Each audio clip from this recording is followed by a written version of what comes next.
Okay, good evening and welcome.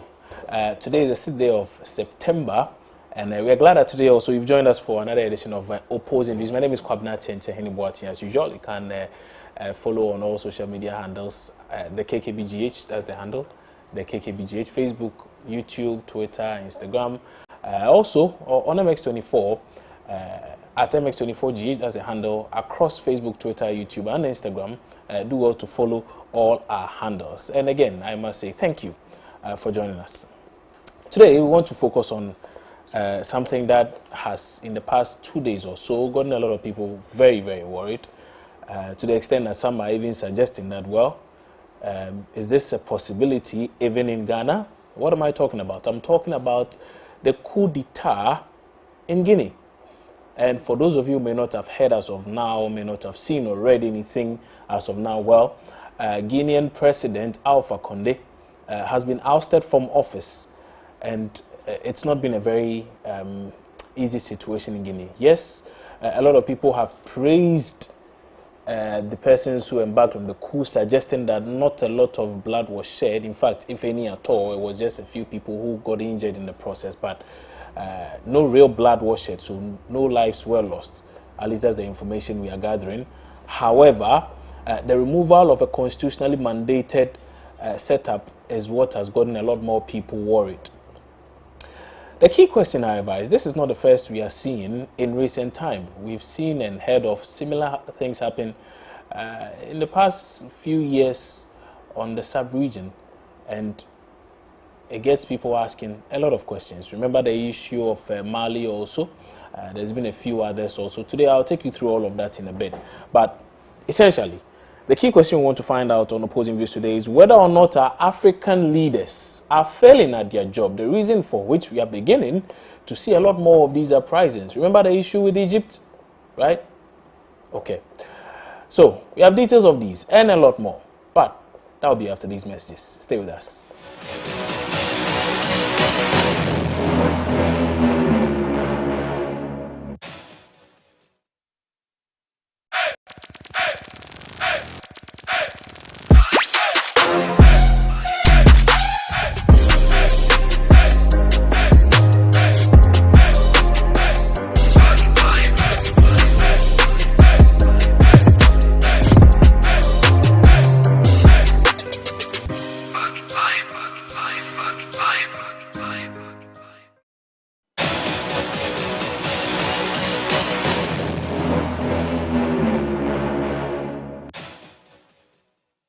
Okay, many thanks for staying with us. This is Opposing Views. You're transmitting live from our studios here at MX24 at the Silicon Square at East Legon in Accra, and coming to you in your homes, in your offices, perhaps on your mobile devices or tablets while en route home, or perhaps you're doing a bit of overtime at work. Thank you for taking time off to join us.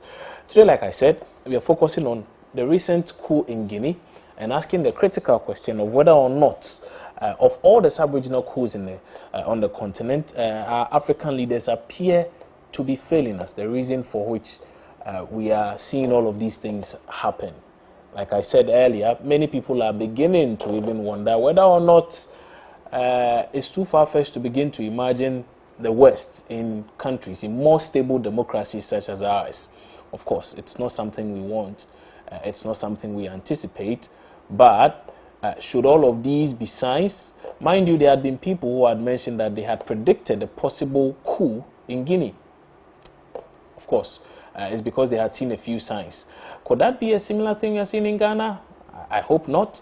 In Nigeria, I've seen a lot of people post on social media suggesting that, you see what is happening elsewhere.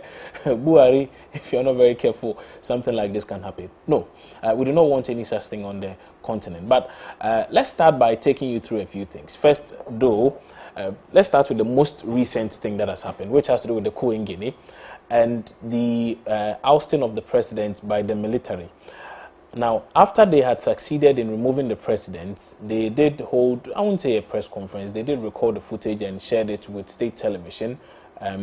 We have chanced on a copy of that. In fact, there are a number of videos, but there's one which is quite popular amongst a lot of the viewers, and so we are going to share that with you and take you through a bit of what was said and use that as the basis upon which we do a bit of a historical fact check and then look into the future and see what prospects there may be, if any at all, in resolving such a situation. But first, let's hear from the gentleman who led that very coup in Austin, the president of Guinea, Alpha Condé.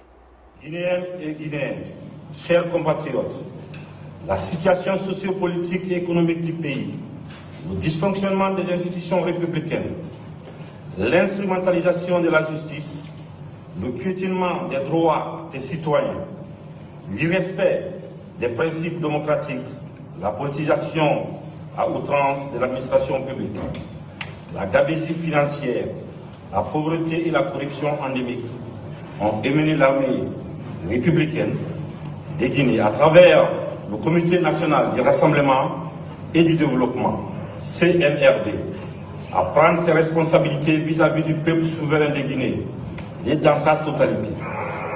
Nous avons décidé ainsi, après avoir pris le président qui est actuellement avec nous, de la République, nous avons décidé de dissoudre la Constitution en vigueur, de dissoudre les institutions. Nous avons décidé aussi de dissoudre le gouvernement, de la fermeture des frontières terrestres et aériennes. Nous appelons nos frères d'armes à l'unité afin de répondre aux aspirations légitimes du peuple de Guinée. Nous les invitons également chacun, à ce qui le concerne, de rester dans les casernes et continuer leurs activités régaliennes. La Guinée est libre! C'est fini! C'est fini, c'est fini, c'est fini! C'est fini! Bravo, bravo, bravo, bravo, bravo, bravo, bravo! Oh, c'est fini! Okay, so two things you saw there. You did see that very gentleman, Colonel Mamadi Doumbouya, who led the coup. You saw him in that address, and you did see President Alpha Condé in the presence of some other military officers also. But for me, the more worrying part was the jubilation and the kinds of things that were said, with people suggesting Guinea is free, people jubilating over the removal of a constitutionally elected president. And so that is the problem. Now, why is all of this happening? It's happening because the president, Alpha Condé, had, should I say, changed the constitution in a way to accommodate his third tenure in office. And a lot of people were not very happy about the situation, except that they kept mute for a period, and now such a thing is happening. The gentleman who actually led the coup is a 41-year-old man. He's called Colonel Mamadi Doumbouya. There's a bit of a background to him. I just want to share a bit of that with you. Now, what he said, now there's a gentleman who actually was appointed by the president himself.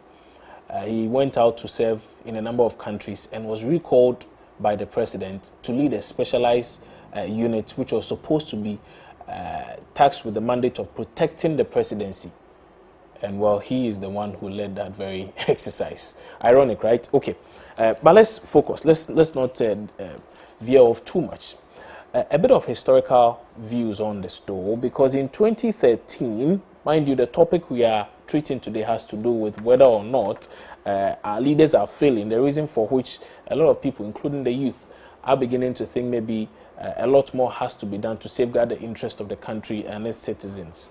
In 2013, Mohamed Al-Morsi was removed from office by the military, if you do recall. That's something that got a whole lot of people talking. Similar to that in Sudan, Omar al-Bashir was also ejected from office after almost 30 years in power. He was removed by the army after a 4-month impasse in that resolution. Abdulaziz Bouteflika, if you remember him, was the Algerian president, okay? He was also forced to resign in 2019 after months of protests by citizens. Okay.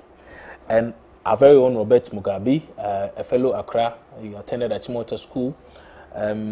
He was also removed from office. His was rather peaceful, though, but of course, he was also removed from office by coup in 2017 after several years in power. He had been in office for so long.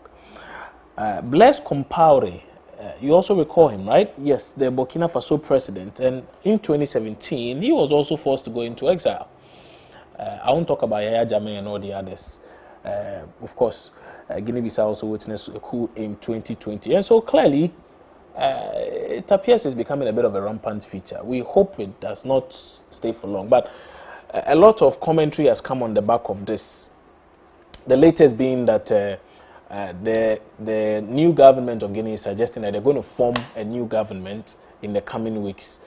They had actually warned all persons who held positions in the erstwhile Alpha Conde era that surrender. If you try to do anything to rebel, it will be treated as a hostile thing and will deal with you accordingly. So far there has been no such situation here.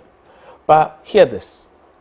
A security expert is warning that there may be 2 more coup d'etats in West Africa. I'll come to that in a bit, but let me introduce my guest for today's show. I'll start with Dr. Kojo Pomponi Asante. For those of you who do not know him, he's a well-versed when it comes to some of these matters. He's Director of Advocacy and Policy Engagement at the Center for Democratic Development Ghana, CDD Ghana. He's one of our guests today. We are really grateful to him for joining us. Also, Burema Sulo is a Malian journalist. He's also a correspondent for the West Africa Democracy Radio in Senegal and 3TV in Burkina Faso. He's also joining us in this conversation. Gentlemen, good evening. Many thanks for joining us on Opposing Views on MX24 television. Good evening. Good evening to your viewers. Great. Good to see you, Doc. And we are really grateful, Doc, you've taken time off to join us today. So I want to start with you and ask the very obvious question as to whether or not the situation in Guinea, what is happening now, is coming to you as a surprise. I've heard a number of people say, no, the signs were on the wall. But really, was it expected? Yes. I think that the Guinean saga is something that has been ongoing for close to maybe a year and a half now. I think more than a year, definitely from end of 2019 into 2020. And Alpha Conde's insistence on pursuing a third bid and basically disrupting all the constitutional norms, leading a process of repression in Guinea to get his way, aided by his surrogates and party people. And for an 83-year-old man, was 82 then, I believe. It just didn't make sense. This was somebody who was the first, I think the first president to have been elected, since Guinea's rather sort of ruptured history of political violence and repression and so on. So for where he had come from, he seemed to have just completely become a different person.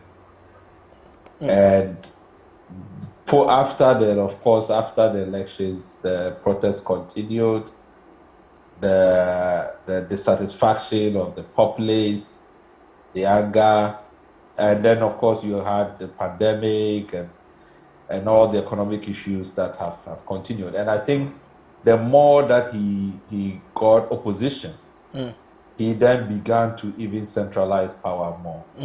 And bringing Domboya back was part of his plan. He was going to centralize power. He was going to have his own special forces that would protect him and all of these things. So he was even getting worse as a person. And for all you know, it was going to be a very difficult place in Guinea because he has completely lost direction.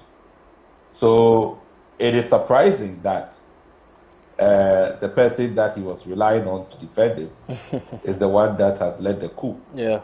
But it's also possible that that person also saw the signs that if it was not him, somebody else would have done it. Right. So, yes, I'm not surprised what has happened. I think what follows and then the implications for the West Africa sub-region and Africa in general, I think is one that is worrying for everybody. Because we just don't want to go down a road that, go back to the dark days of the 70s and 80s and late 60s. Nobody wants that. So how we put a stop to it and how quickly we act, I think is going to be the biggest challenge for ECOWAS, for the sub-region, for citizens going forward. Doc, let me ask this though. What could be the reason for all of these recent coup d'etats? I had mentioned the issue of Mohamed al-Morsi, Omar al-Bashir, Abdulaziz Bouteflika, Blaise Compaoré, even in Guinea-Bissau now, Alpha Conde and the like. What is happening? Well, I think you have to separate these issues because certainly what has happened in the last 5 months is worrying. Even though you can trace the antecedents of all these coups, you can explain them in terms of all the contributing factors. But there's certainly, I think, after the mid-2000s, where you had your Kufuors and Obasanjo's and Wad in his early version of Wad, not the latter version of Wad, Right. and the whole Renaissance agenda with NEPAD and so on, and in Mbeki, not to forget. There was this sense of the African Renaissance and the sense of the dignity of the African, the commitment to constitutionalism, the commitment to freedoms and rights and so on. We enjoyed, a growth in democratization that I think people thought, at least some of us thought, that it would lay the foundation for a much stronger consolidation of democracy in the sub-region and indeed in Africa. But the generation of leaders that took over did not live up to that billing. And increasingly, they are going back to the same attempts to manipulate constitutions. Particularly, what is even worse is that those who have actually benefited from an open, free, competitive elections and civic space, they are the first ones to try to shut it down when they get opportunity. Right. We saw Lungi in Zambia. Zambia, yeah. We've seen Talon in Benin. We've seen so all these people who got the opportunity to contest and win elections with the support of international community who fought for them and make sure that their victories were affirmed, are now the ones that are turning around and basically betraying the same political process that got them into power. So there's obviously something changed. I think we need to analyze it, whether there's a peculiar vulnerability in the political systems and arrangements that we have now that is allowing for that. But I would also not discount that there's also a convergence of issues. We have a demographic population that's very young, that is very, frustrated because there's high unemployment, and that is across the region, and not, it's everywhere in the region and across Africa. You got hit by this pandemic, so there are already huge social and economic challenges within West Africa. And once you get a politics that is so exclusionary, it's a winner-takes-all politics. That as soon as you get into power, you exclude everybody from having access to anything. Then you are creating the conditions for, for extra constitutional disruption to happen. And I think we are seeing that in many countries, and that's where we have to look at. Doc, let me look at this though. We'll come to our other guests in a short while and rope in a few more sound clips and the like. But Doc, since you are talking about issues of unemployment and how perhaps they may have been a trigger for some of these reactions, let's take a look at this. I've seen a lot of commentary on a number of online platforms, also even on social media, where people are beginning to suggest that in countries even such as Nigeria and possibly even Ghana, if things are not handled quite properly, we may be headed in a similar direction. Is that a possibility, a remote one even? Democracy or democratic consolidation is not guaranteed. Even countries as with a long history as U.S. Just recently had to face some very difficult pressures and shocks to the democratic system.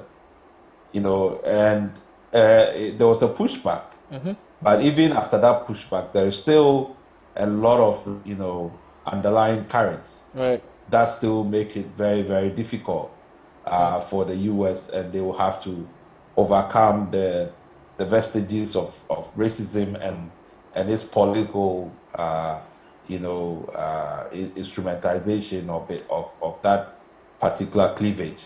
But it's not guaranteed. You can have democratic reversals completely. So you cannot take democratization for granted, that because you start off, it will stay as a democracy. You have to work at it. You have to secure it. You have to protect it. And so you can even have a constitutional dictatorship where there's a semblance of the rule of law and so on, but it all benefits just a small group of people. And in these kinds of cases, it is really just a question of how long the other group is prepared to wait. In Ghana, for instance, you have your 8 years and maybe you get a change. If you get somebody that stays, or even one party that stays for 2 8-year terms, and it is within the context of a winner-takes-all politics, where everybody else is excluded, you are going to get a reaction from the group that is excluded. So, for me, it is not really, even around term limits, it's not really a question of just making sure everybody serves 2 terms.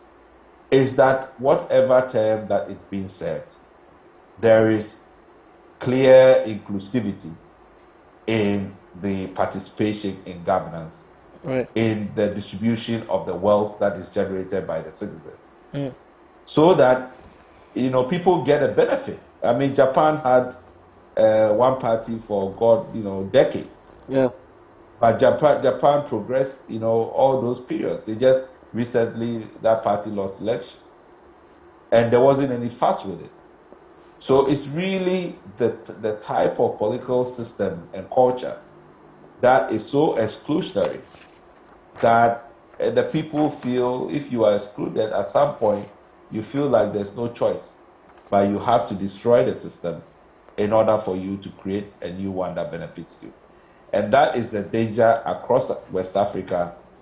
This is how political parties, political leaders are doing politics, and that is what we have to correct. We have to correct and guard against. Okay, Doc, thank you. Kindly hold on briefly. Let me get the views now of Bure Masulo. Like I mentioned earlier, he's a Malian journalist. He's also a correspondent for the West Africa Democracy Radio in Senegal and 3TV in Burkina Faso. Burema, good evening. Thanks for joining us. Burema, I think your sound is on mute. If you could kindly unmute for us, it will help us greatly. Can you hear me now? Okay, I'm not sure Burema can hear me, but we'll try and get that back on. Perhaps it could be the earpiece you're using. I'm not too sure. Maybe we should take it off. Let's see. Hopefully it makes it slightly better for us. But we are just trying to gauge a bit of situation there. We want Burema to help us with the very latest as far as what is happening in Guinea may be concerned. Of course, he has reported quite extensively across the sub-region on a number of things, including coup d'etats. And so we'll take his views on some of these things also, how the process has usually panned out, and the kinds of reactions on the ground. We'll get that feedback from him in a short while, and then we'll take a look at the prospects going forward and the like, what perhaps we should expect in some of these situations. You're still live on MX24 television, transmitting live from our studios here at East Legon in Accra. Burema is still with us. Burema, good evening. Can you hear me now? Evening. How are you? Great, great, great. I'm doing well. Awesome. Thank you so much for joining us this evening for the show. Hope you're well and safe, though. Sorry? Hope you're well and safe now. Yes, yes. Okay. You're not in Guinea. You're in Mali, I suppose. I'm in Mali. I'm Malian and I'm in Mali. You're in Mali now. Fantastic. You've monitored rather closely all of these developments and reported on a number of them. Let's take a look at what happened on, well, it was 2 days ago, Sunday, yes. What happened on Sunday vis-a-vis all the others you may have witnessed and reported on? Were there any similarities? I don't think that there is a similarity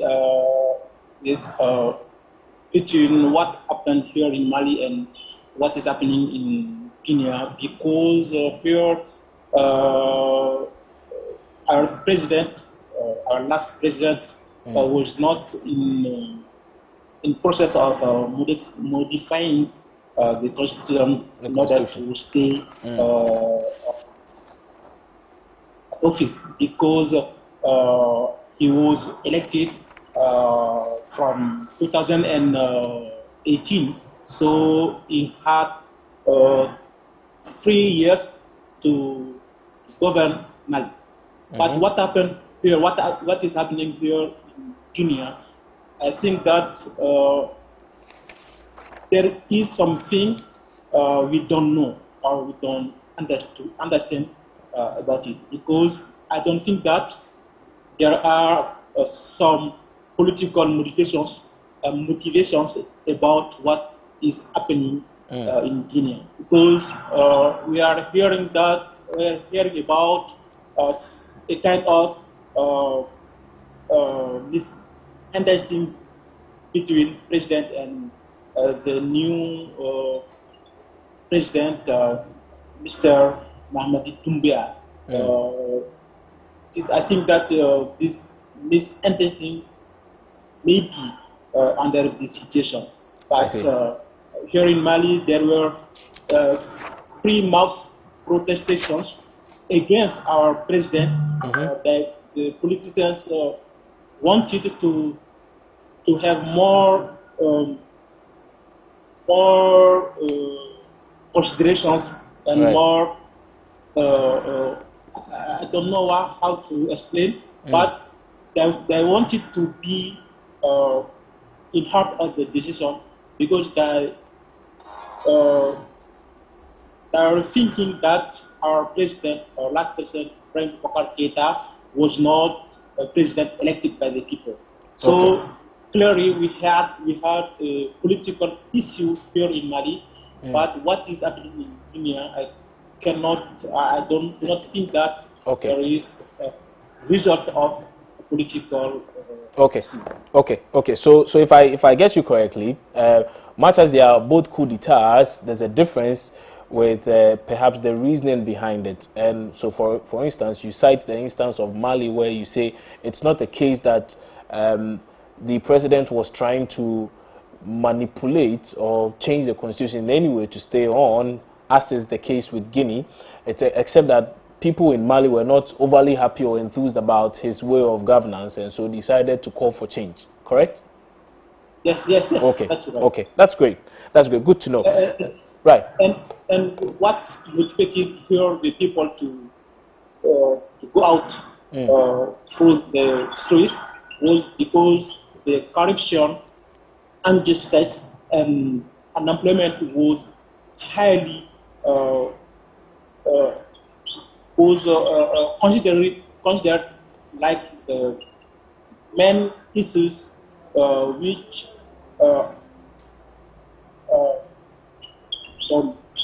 sorry to It's fine. It's there fine. were the Right. problems we had. So I think that the president has no or have no solution about Okay. corruption, about injustice, about unemployment. So the problem was. Okay. Let's take a look at this though. In your country, Mali, when there was a coup d'etat, there were a number of people who were not, who were overly excited, let me put it that way. And they were saying that perhaps this is going to help improve their fortunes, improve their lots. Issue of joblessness, unemployment, all of that was going to be a thing of the past. A number of months on, has anything changed?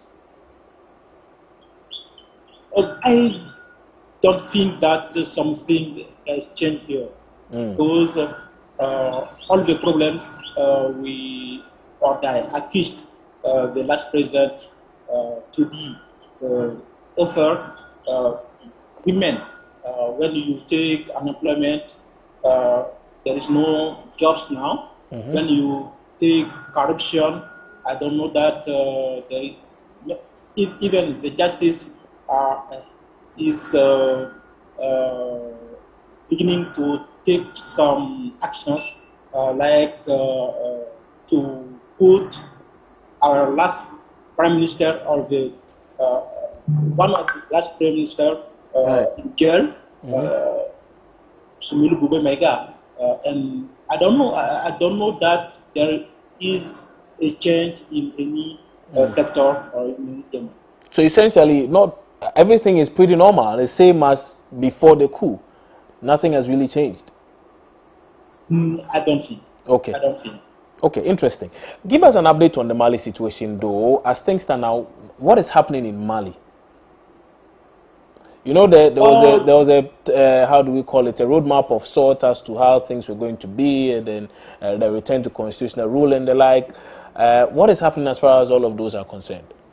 Okay, what is happening here now in Mali? The government wants to organize some kind of conference here between Malian people in order to have a calendar for presidential elections. Right. So that's like a referendum, right? Not a referendum, but kind of consultations. Okay. Yes, government is meeting the political class and society organizations in order to have a clear vision about what the government must work. But I don't know that. But because we had several political parties which refuse to go in this kind of consultation, because I think that the government which is in place want to go on or go about above the kind of the calendar of which given by give by ECOWAS, because ECOWAS gave 18 maps to Mali in order to organize elections and have a new president, a new government. Right. But some political party accuse the government to want to kind of prolong this delay. I see. Okay. Burma, thank you. Kindly hold on briefly, because you have mentioned something rather interesting. You have mentioned ECOWAS. A lot of people have brought in ECOWAS in this entire conversation and suggested a lot. Well, ECOWAS has been speaking on this very development in Guinea. Nana Addo Dankwa Akufo-Addo, His Excellency, is president of the his ECOWAS chair, and he's also been commenting on the issue. Well, first there was a statement, and we've actually dubbed that statement with a voiceover. Hopefully, that helps. Okay, let's read it here for you, rather. It says, ECOWAS notes with great concern the recent political developments which have occurred in Conakry, capital of the Republic of Guinea. ECOWAS condemns unreservedly the attempted coup on Sunday, September 5, 2021. ECOWAS demands respect for the physical safety of the President of the Republic, Professor Alpha Condé, and his immediate and unconditional release, as well as that of all arrested persons.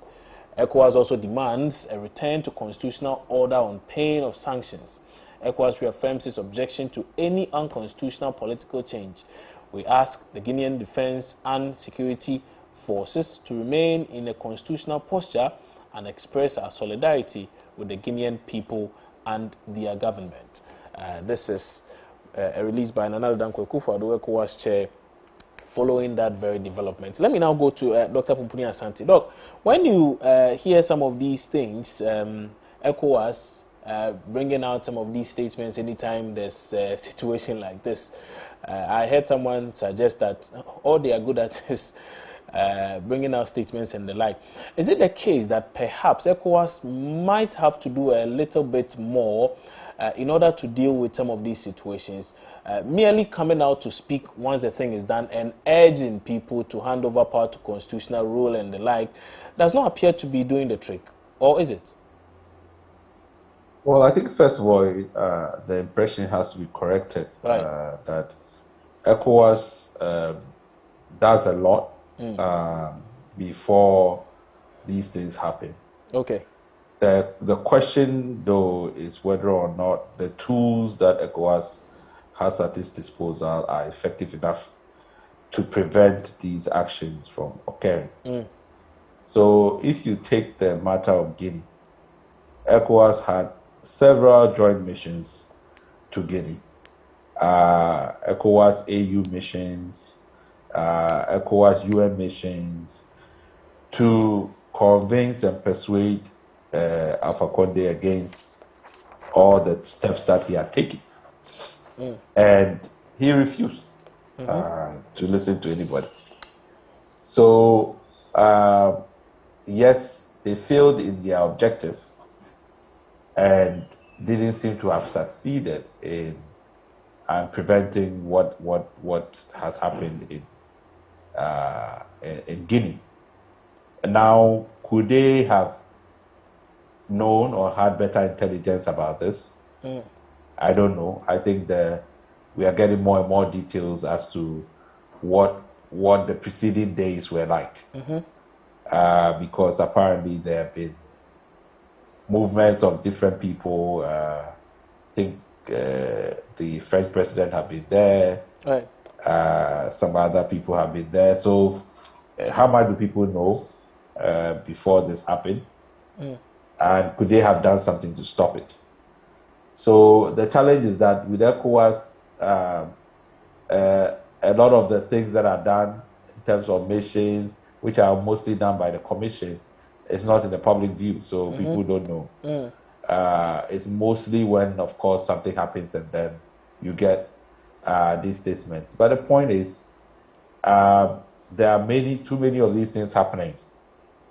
And it doesn't seem like at the ECOWAS, at the heads of state, they have been able to put any strategy in place to forestall some of these problems. So the questions people are asking about ECOWAS is legitimate. I wouldn't say it's not legitimate. It's legitimate.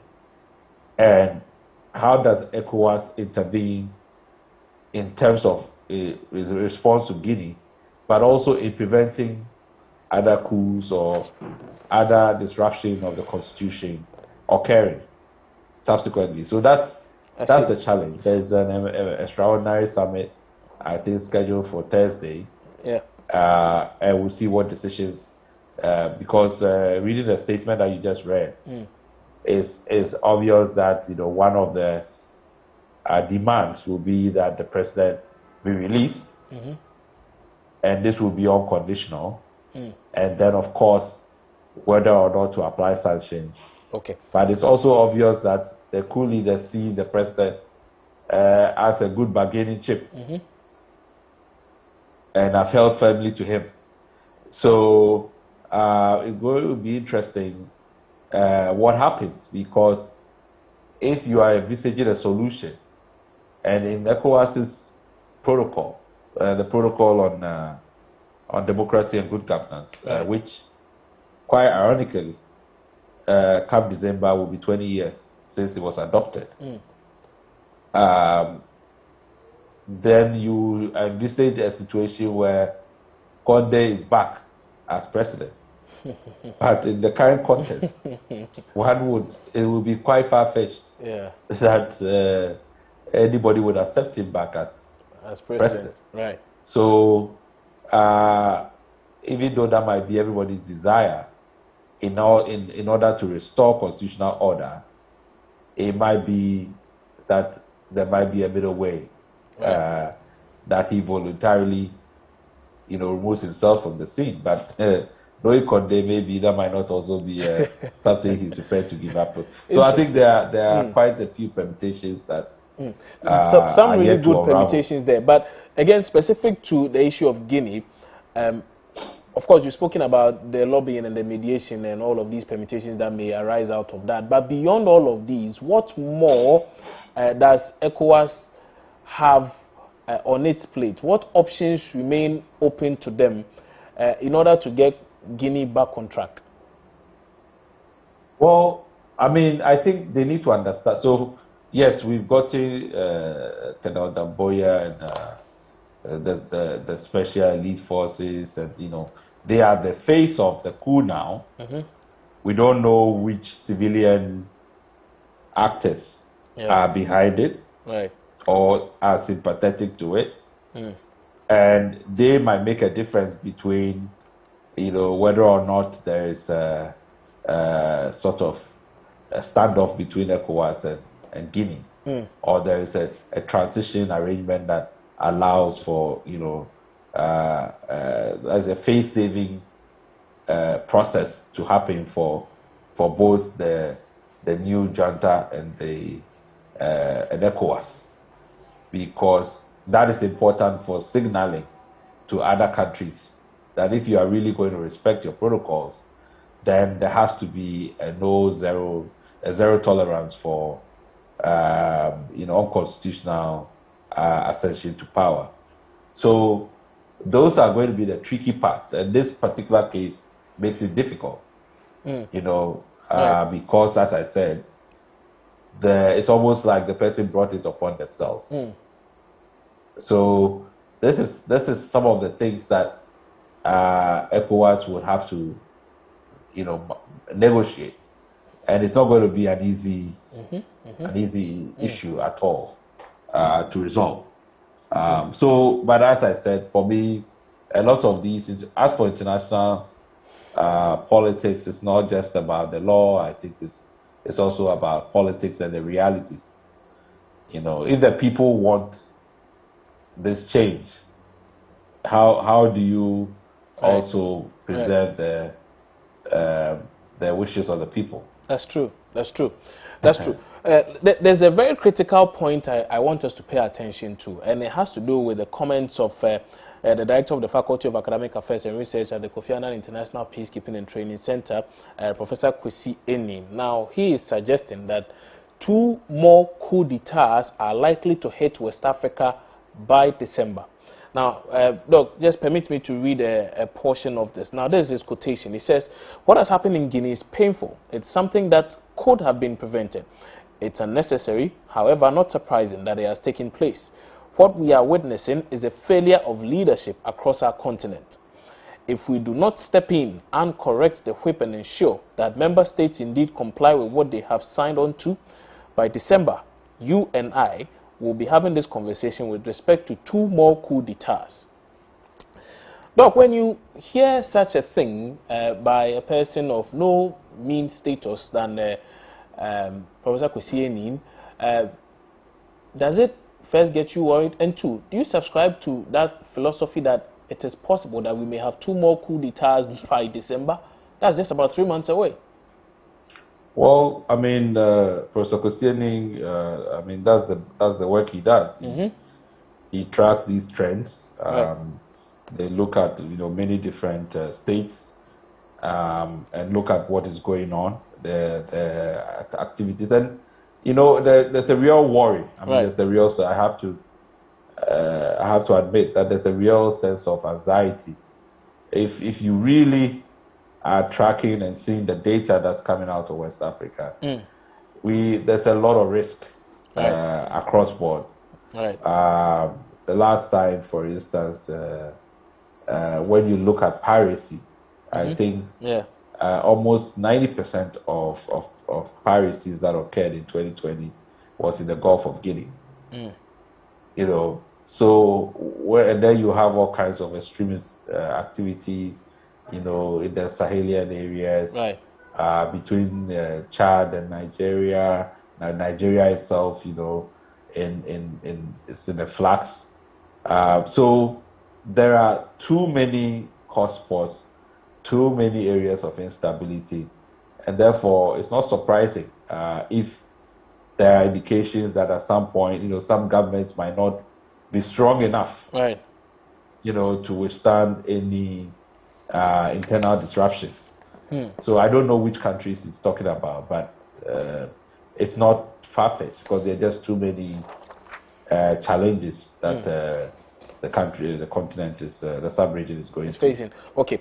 Doc, I have one final question for you, but let me go to my colleague in Mali now, Burema. Burema, let me ask you this, and it's going to be the same question I'll ask Dr. Pumpuni Asante. But Burema, from your reportage, as you go around your duties and as you report on some of these things, how secure do you think the sub-region is? Does it appear that there's trouble on the mountains, some fire on the mountain somewhere? Sorry? I'm saying, as you go about your reportage on issues relating to security on the continent and the sub-region, does it appear to you that we are not very safe, that we appear to be sitting on a time bomb of sort? Because the issues raised in almost all of these instances has to do with issues of corruption, issues of unemployment, issues of all of these. They remain a problem, and it's not that the situation gets better, because with the influx of a lot more people, graduates without jobs and the like, it's like the situation gets worse by the day. Does it look like we're sitting on a time bomb?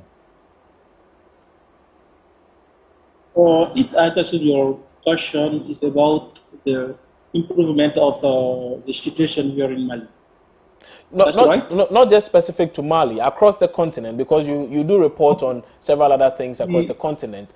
But looking at the challenges a lot of the youth keep on talking about, from unemployment to all of these things, does it appear as though there's a lot more problem on the horizon, a lot more that we may have to deal with in the coming days?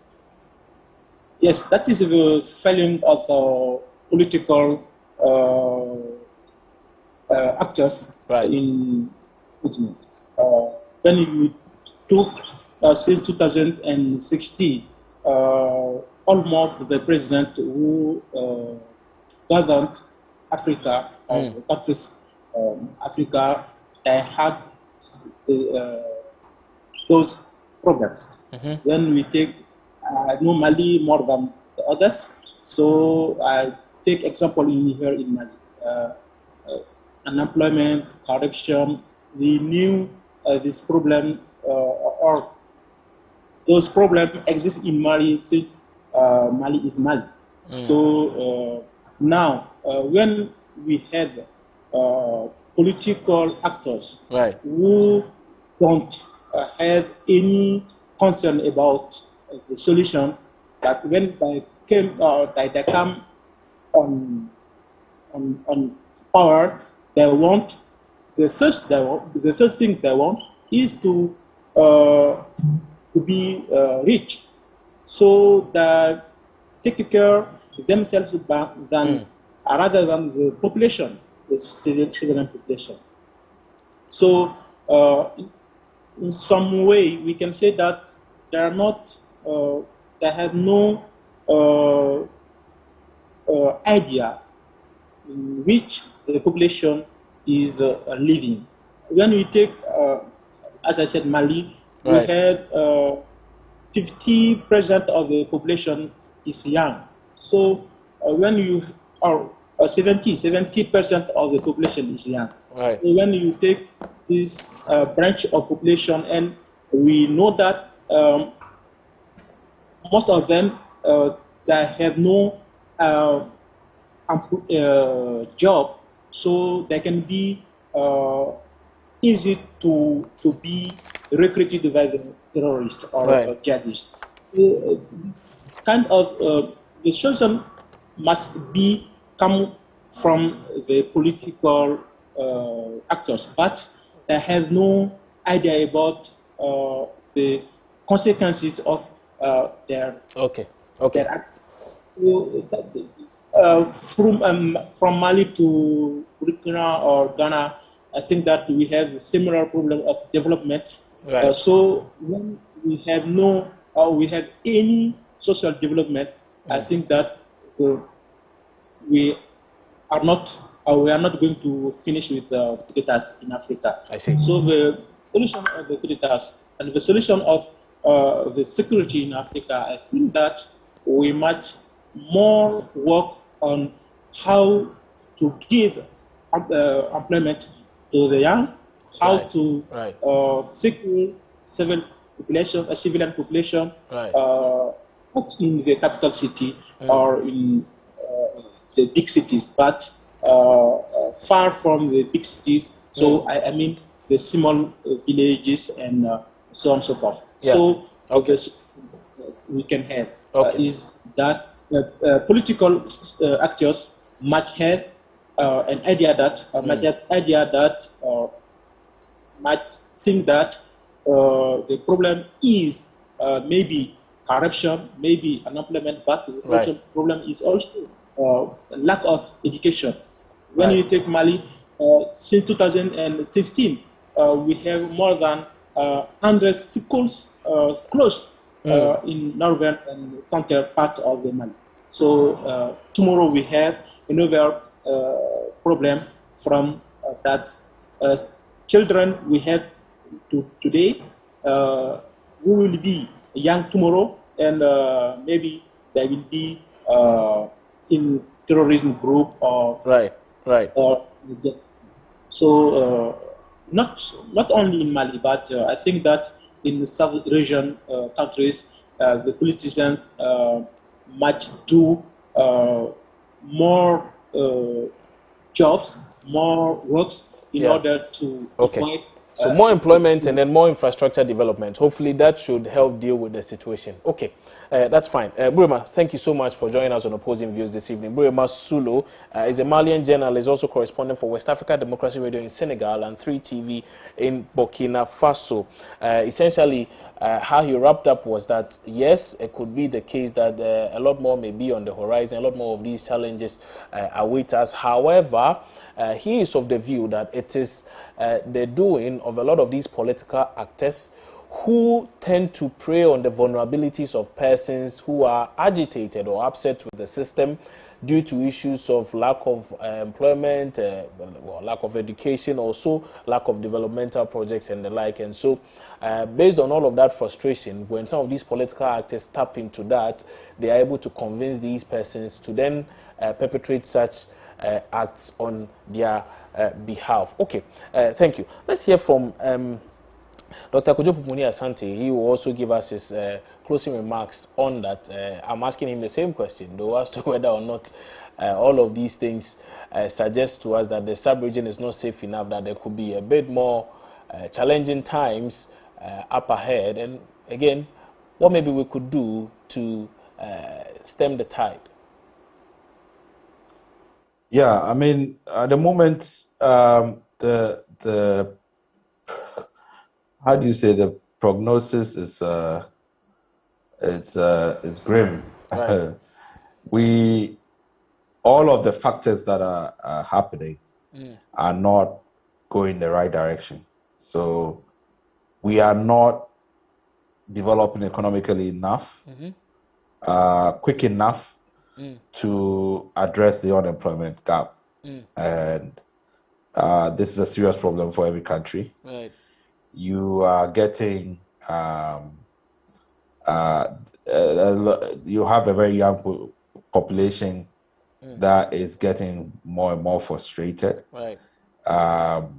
and are prepared to lash out if they can finance it. And even the way in which the state responds to those kinds of expressions of frustration add to the problem rather than solve the problem. So whether it's protests, the demonstrations and so on, when you get police brutality or repression, because the police itself is not oriented to deal with these types of civic expressions.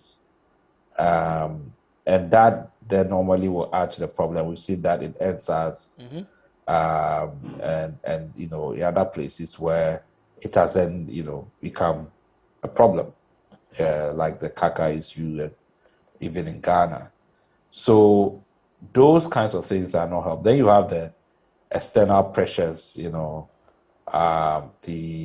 extremism that is going on, the proliferation of arms, and all of those matters also that creating instability in a number of countries. So all these indicators and trends are not showing that we are in a pandemic, and the effects of the pandemic are real. The economic impact has been significant. Right. So these economies are already struggling to recover, then to deal with the problem. So that's the challenge we have. So it really is whether or not African leaders and in the sub-region are seized with the urgency to relook at the strategy and the commitments that ECOWAS has set itself to try to meet, and reorient, change course a little bit, right, so that the populace and the citizens can believe that, we are in it together. We can find the solutions together.